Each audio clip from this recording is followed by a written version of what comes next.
प्यारे विद्यार्थियों, सुप्रभात। पिछले वीडियो में हमने संज्ञा के बारे में बात की थी। संज्ञा में हमने व्यक्तिवाचक, जातिवाचक और भाववाचक के बारे में बात की थी, जिसमें हमने पद परिचय और पद परिचय में हमने उनके बारे में, उनका भेद, लिंग, वचन, कारक, पुरुष आदि के बारे में बात की थी। अभी हम सर्वनाम के बारे में बात करेंगे। तो सर्वनाम विशेष रूप से आपको ध्यान रखना है, सर्वनाम के 6 भेद होते हैं। एक तो इनके भेदों की संख्या, जो कि सामान्य तौर पर कन्फ्यूज़न में डाल देती है कि सर्वनाम कितने प्रकार के होते हैं। इसमें पहला सर्वनाम सबसे महत्वपूर्ण है, पुरुषवाचक, जो कि प्रत्येक पद परिचय में काम आता है। कंपटीशन परीक्षाओं में इसके प्रश्न है वो इस प्रकार पूछे जाते हैं कि पद परिचय का ग्रुप सही कौन सा है। उसमें बहुत सारे पद परिचय साथ में दे दिए जाते हैं। तो सबसे महत्वपूर्ण है वो सर्वनाम है पुरुषवाचक सर्वनाम। वैसे सबसे सर्वनाम की परिभाषा से आप वाकिफ होंगे कि संज्ञा के स्थान पर प्रयुक्त होने वाले शब्द है वो सर्वनाम कहलाते। बहुत ही सरल है। और इसका शब्द है, जो सर्वनाम शब्द है, इसका सामान्य अर्थ होता है सबका नाम।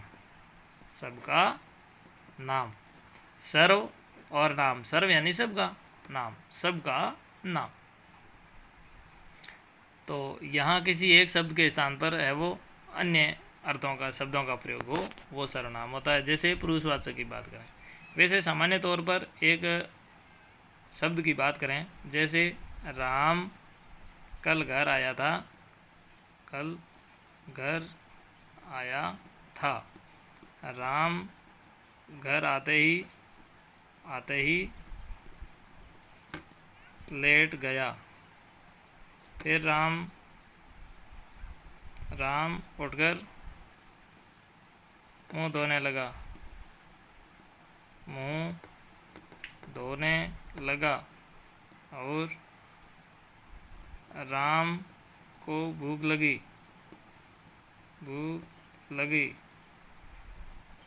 फिर हमने लिखा राम। इस प्रकार से सर्वनामों का प्रयोग क्यों किया जाता है कि जब एक ही संज्ञा राम राम राम बार बार आती है तो भाषा में है वो नीरसता आ जाती है। इसलिए इन है वो संज्ञा के स्थान पर अन्य शब्दों का यानी सर्वनामों का प्रयोग होता है। राम कल घर आया था। उसके घर आते ही यह शब्द आता है। उसके घर आते ही वह लेट गया। उसके घर आते ही वह लेट गया। फिर वह मुंह धोकर, यहाँ उसके की जगह फिर राम की जगह वह मुंह धोकर उठकर मुंह धोने लगा। और फिर उसको भूख लगी, यहाँ उसको, उसके, वह, ये सारे है वो शब्द सर्वनाम के अंतर्गत गिने जाते हैं। तो यहाँ हम बात करेंगे पुरुषवाचक। पुरुषवाचक में आपको विशेष रूप से ध्यान रखना है कि पुरुष कितने प्रकार के होते हैं? 3। कौन कौन से? उत्तम पुरुष, मध्यम पुरुष और अन्य पुरुष।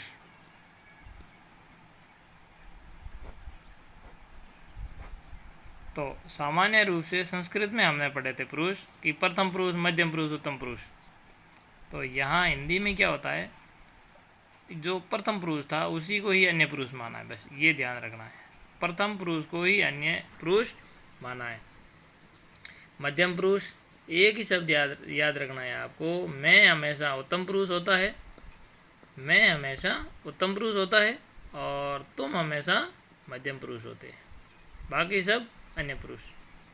तो विशेष रूप से आप ध्यान रखना है, मैं से तात्पर्य है मैं, हम, मेरा, हमारा, हमको, हमसे, मेरे से, मुझसे। जितने भी मैं और हमसे संबंधित सारे सर्वनाम आते हैं वो सभी उत्तम पुरुष के सर्वनाम माने जाते हैं। ये थोड़ा विशेष ध्यान रखना है।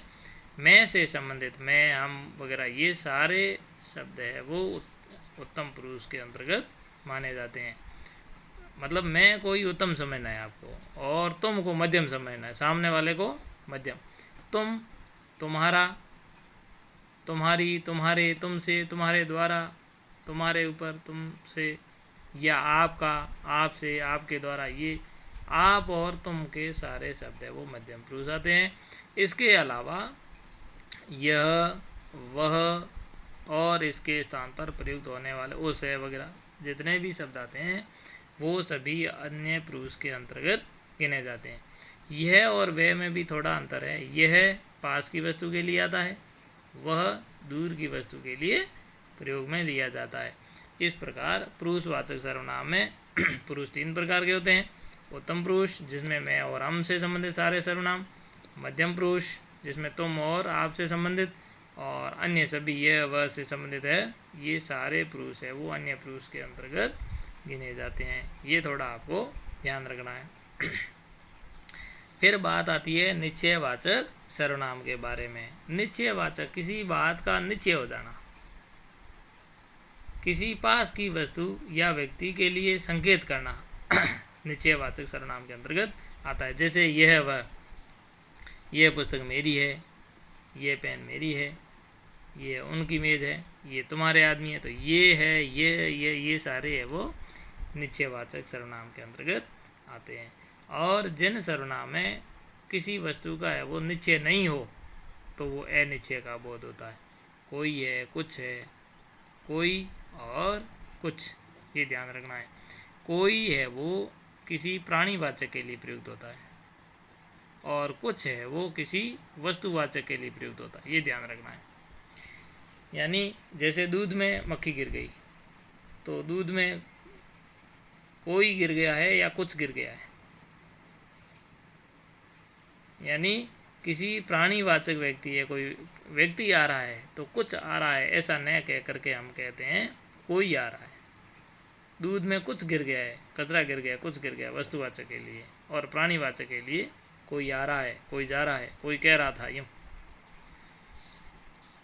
तो ये हो गए अनिश्चयवाचक के अंतर्गत। अब है संबंधवाचक के अंतर्गत। संबंधवाचक में क्या है?